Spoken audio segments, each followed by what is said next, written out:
Hi friends, welcome back to ಟ್ರೂಸಿಕ್ official. ನಾನು ಚೇತನ್ ಸೇಕೆ. ನೀವು ಸಿ ಇ ಟಿ ಎಕ್ಸಾಮ್ನ ಬರೆದಿದ್ದೀರಾ, ಹಾಗೆ ಸಿ ಇ ಟಿ ಕೌನ್ಸಿಲಿಂಗ್ನ ಅಟೆಂಡ್ ಮಾಡಬೇಕು ಅಂತ ಅಂದ್ಕೊಂಡಿದ್ದೀರಾ ಅಂದರೆ ನಿಮಗೆ ಈ ಒಂದು ವಿಡಿಯೋ ತುಂಬಾ ಇಂಪಾರ್ಟೆಂಟ್ ಆಗಿರುತ್ತೆ. ಯಾಕೆ ಅಂದರೆ ನೀವು ಏನಾದರೂ ಈ ವರ್ಷ ಕೌನ್ಸಿಲಿಂಗ್ನ ಅಟೆಂಡ್ ಮಾಡಬೇಕು ಅಂತ ಅಂದ್ಕೊಂಡಿದ್ರೆ ನಿಮ್ಮ ಹತ್ರ ಈ ಡಾಕ್ಯುಮೆಂಟ್ಸು ಇರಲೇಬೇಕು. ಅವಾಗ ಮಾತ್ರ ಕೌನ್ಸಿಲಿಂಗ್ನ ಅಟೆಂಡ್ ಮಾಡೋಕ್ಕೆ ಆಗೋದು. ಆನ್ಲೈನಲ್ಲಿ ಕೌನ್ಸಿಲಿಂಗ್ನ ಅಟೆಂಡ್ ಮಾಡೋಕ್ಕೆ ಆಗುತ್ತೆ, ಇಲ್ಲಾಂದರೆ ಅಟೆಂಡ್ ಮಾಡೋಕ್ಕೆ ಆಗೋದಿಲ್ಲ. ಮತ್ತು ಸಿ ಇ ಟಿ ಕೌನ್ಸಿಲಿಂಗು ಯಾವಾಗ ಸ್ಟಾರ್ಟ್ ಆಗುತ್ತೆ, ಯಾವಾಗ ಸ್ಟಾರ್ಟ್ ಮಾಡ್ತಾರೆ, ಮತ್ತು ಸಿ ಇ ಟಿ ಕೌನ್ಸಿಲಿಂಗು ಈ ವರ್ಷ ಯಾವ ರೀತಿ ಇರುತ್ತೆ, ಸಂಪೂರ್ಣ ಮಾಹಿತಿಯನ್ನು ಇದೇ ಒಂದು ವಿಡಿಯೋದಲ್ಲಿ ತಿಳಿಸ್ಕೊಡ್ತೇನೆ. ಗಮನಿಟ್ಟು ಕೊನೆವರೆಗೆ ನೋಡಿ, ಸ್ಕಿಪ್ ಮಾಡೋಕ್ಕೆ ಹೋಗಬೇಡಿ. ಅದಕ್ಕೆ ಮುಂಚೆ ಯಾರು ಚಾನಲ್ನ ಸಬ್ಸ್ಕ್ರೈಬ್ ಮಾಡ್ಕೊಂಡಿಲ್ಲ ಪ್ರತಿಯೊಬ್ಬರು ಮಾಡ್ಕೊಳ್ಳಿ. ಯಾಕಂದರೆ ನಿಮಗೆ ನೆಕ್ಸ್ಟು ನಿಮ್ಮ ರಿಸಲ್ಟ್ ಆಗಿರ್ಬೋದು, ಕೌನ್ಸಿಲಿಂಗ್ ಆಗಿರ್ಬೋದು, ಎಲ್ಲ ಅಪ್ಡೇಟ್ಗಳನ್ನು ಇದೇ ಒಂದು ಚಾನಲ್ ಆಗ್ತವೆ. ಅವೆಲ್ಲ ಮಿಸ್ ಆಗಬಾರ್ದು ಅಂತಂದರೆ ಈಗಲೇ ಮಾಡ್ಕೊಳ್ಳಿ. ಮಾಡಿದ್ರಾ? ಜೊತೆಗೆ ವಿಡಿಯೋನ ಲೈಕ್ ಮಾಡಿ, ಎಲ್ಲ ಫ್ರೆಂಡ್ಸ್ ಶೇರ್ ಮಾಡಿ, ಓಕೆನಾ? ಮತ್ತು ಇಲ್ಲಿ ಇನ್ನೊಂದು ಇಂಪಾರ್ಟೆಂಟ್ ವಿಷಯ, ರ್ಯಾಂಕ್ ಪ್ರಿಡಿಕ್ಟರ್ ಇದೆ.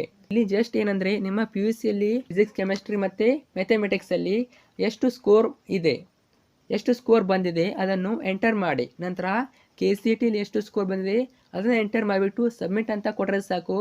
ನಿಮ್ಮ C E T result announcement ಆಗಬೇಕಾದ್ರೆ ಎಷ್ಟು ನಿಮ್ಮ ರ್ಯಾಂಕಿಂಗ್ ಬರ್ಬೋದು ಅನ್ನೋದನ್ನು ಅಪ್ರೋಕ್ಸ್ ಆಗಿ ಒಂದು ಪ್ರೆಡಿಕ್ಟ್ ಮಾಡಿ ತೋರಿಸುತ್ತೆ. ಲಿಂಕ್ ಬಂದುಬಿಟ್ಟು ವಿಡಿಯೋದ ಕೆಳಗಡೆ ಡಿಸ್ಕ್ರಿಪ್ಷನ್ ಬಾಕ್ಸ್ನಲ್ಲಿ ಮತ್ತು ಕಮೆಂಟ್ ಸೆಕ್ಷನಲ್ಲಿ ಕೊಟ್ಟಿರ್ತೇನೆ. ಕ್ಲಿಕ್ ಮಾಡಿ ಚೆಕ್ ಮಾಡಿ. ಇದು ಕಂಪ್ಲೀಟಾಗಿ ಫ್ರೀ ಆಗಿರುತ್ತೆ, ಸೊ ಫ್ರೀಯಾಗಿ ಚೆಕ್ ಮಾಡ್ಕೊಳ್ಳಿ. ಈಗ ಪ್ರತಿಯೊಬ್ಬರು ಕೂಡ ವಿಡಿಯೋನ ಗಮನಿಟ್ಟು ಕೊನೆವರೆಗೆ ನೋಡ್ತಾ ಹೋಗಿ. ಇಲ್ಲಿ ನೀವು ಸಿ ಇ ಟಿ ಕೌನ್ಸಿಲಿಂಗ್ನ ಅಟೆಂಡ್ ಮಾಡಬೇಕು ಅಂದರೆ ಎಲ್ಲರ ಹತ್ರ ಒಂದು ವೆರಿಫಿಕೇಷನ್ ಸ್ಲಿಪ್ ಅಂತ ಇರಬೇಕು, ಓಕೆನಾ? ವೆರಿಫಿಕೇಷನ್ ಸ್ಲಿಪ್ ಯಾಕೆ ಅಂದರೆ ಅಲ್ಲಿ ನಿಮಗೆ C E T counselling number ಕೊಟ್ಟಿರ್ತಾರೆ. ಆ ಒಂದು number, C E T counselling ನಂಬರನ್ನು ನೀವು ಎಂಟರ್ ಮಾಡ್ತು ಅಂದರೆ ಮಾತ್ರ ನಿಮಗೆ ಆಪ್ಷನ್ ಎಂಟ್ರಿ ಲಾಗಿನ್ ವರ್ಕ್ ಆಗುತ್ತೆ ಅಥವಾ ಲಾಗಿನ್ ಓಪನ್ ಆಗುತ್ತೆ. ಆಮೇಲೆ ನೀವು ಆಪ್ಷನ್ ಎಂಟ್ರಿ ಮಾಡೋಕ್ಕೆ ಸಾಧ್ಯ, ಓಕೆನಾ? ನಿಮಗೆ ವೆರಿಫಿಕೇಷನ್ ಸ್ಲಿಪ್ಪು ಯಾವಾಗ ಸಿಗುತ್ತೆ ಅಂದರೆ ನಿಮ್ಮ ಡಾಕ್ಯುಮೆಂಟ್ ವೆರಿಫಿಕೇಷನ್ನು ಕರೆಕ್ಟಾಗಿ ಮುಗಿದಿದ್ದರೆ ನಿಮಗೆ ಆನ್ಲೈನಲ್ಲಿ ವೆರಿಫಿಕೇಷನ್ ಸ್ಲಿಪ್ಪು ಕೊಡ್ತಾರೆ. ಕೌನ್ಸಿಲಿಂಗ್ ಅಟೆಂಡ್ ಮಾಡಿಸೋದು ನಿಮ್ಮ ಡಾಕ್ಯುಮೆಂಟ್ ವೆರಿಫಿಕೇಷನ್ ಪೆಂಡಿಂಗ್ ಇತ್ತು ಅಂದರೆ ನಿಮ್ಮ ಕೌನ್ಸಿಲಿಂಗ್ ಅಟೆಂಡ್ ಮಾಡೋಕ್ಕೆ ಆಗೋದಿಲ್ಲ, ಓಕೆನಾ? ಅದರಿಂದ ನಿಮ್ಮ ಡಾಕ್ಯುಮೆಂಟ್ ವೆರಿಫಿಕೇಷನ್ ಆಗಿರಬೇಕು, ನಿಮ್ಮ ಹತ್ರ ವೆರಿಫಿಕೇಷನ್ ಸ್ಲಿಪ್ ಇರಲೇಬೇಕು. ಅಗ್ರಿ ಪ್ರಾಕ್ಟಿಕಲ್ ಎಕ್ಸಾಮ್ ಎಕ್ಸಾಮ್ ಆಗಿಲ್ಲ ಅಂದರೆ ನಿಮ್ಮ K C E T counselling ಆದಷ್ಟು ಬೇಗ ಸ್ಟಾರ್ಟ್ ಮಾಡ್ತಾರೆ.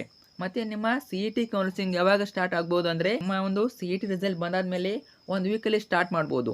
ನಿಮಗೆ ಫೈನಲ್ ಕ್ಲಾರಿಫಿಕೇಷನ್ ಕೊಡೋದಾದರೆ ಇದೇ ತಿಂಗಳು ಮೇ ಎಂಡ್ವರೆಗೆ ವೆಯ್ಟ್ ಮಾಡಿ, ನಿಮಗೆ ಫೈನಲ್ ಕ್ಲಾರಿಫಿಕೇಷನ್ ಸಿಗ್ತದೆ. ಮೇ ಎಂಡ್ವರೆಗೆ ವೆಯ್ಟ್ ಮಾಡಿ. ಮತ್ತು ನಿಮ್ಮ K C E T rank predictor ಲಿಂಕನ್ನು ವಿಡಿಯೋದಲ್ಲಿ ಕೊಡುತ್ತೇನೆ, ಮಿಸ್ ಮಾಡೋದು ಚೆಕ್ ಮಾಡಿ. ಫ್ರೆಂಡ್ಸ್ ಶೇರ್ ಮಾಡಿ. ಎಲ್ಲರಿಗೂ always thank you so much.